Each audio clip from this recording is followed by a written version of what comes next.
I'm Lucy Ashenhurst and I'm the founder and managing director of Upstart Alliance. I thought there are really two types of mentorship in the world, and the first is much more accessible, particularly online now, I guess, and it's the one that I've experienced the most in my career, which is passive mentorship. So someone who inspires you, someone who acts as a living example, I suppose, of your ability to achieve your goals, whether that's seeing another woman in power or someone within a challenging industry, changing industry norms or creating innovation, or whatever it is that you want to achieve.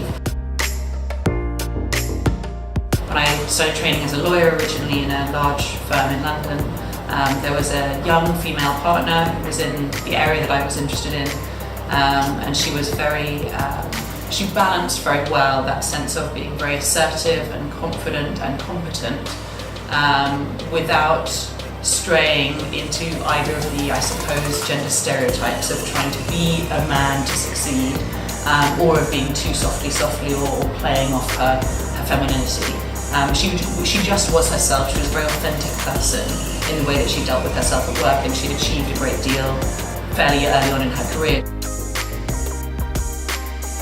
In terms of active mentorship, I think that's something that's still very lacking globally, really.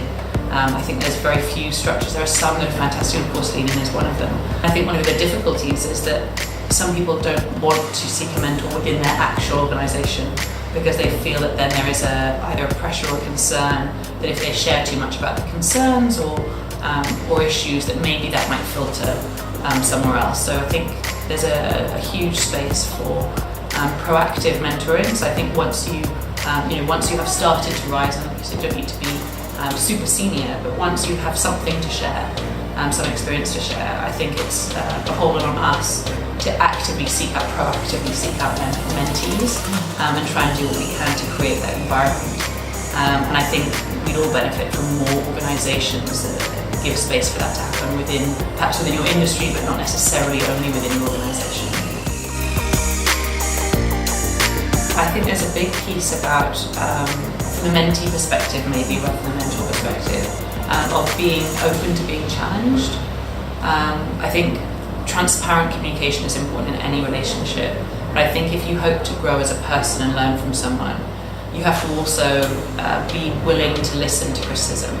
And there's a big piece of mentoring that is about inspiring and motivating and empowering. That's huge. But if you have a business idea or a particular career path and someone says, you know what, I've talked to you, I've built a relationship with you, I just don't think that's for you, or I think this is a really big hurdle and you need to address that, and the way you're approaching it isn't maybe the best option for you right now. I think if you can listen to that and really take it on board and try not to take it personally, I think having constructive criticism is hugely important.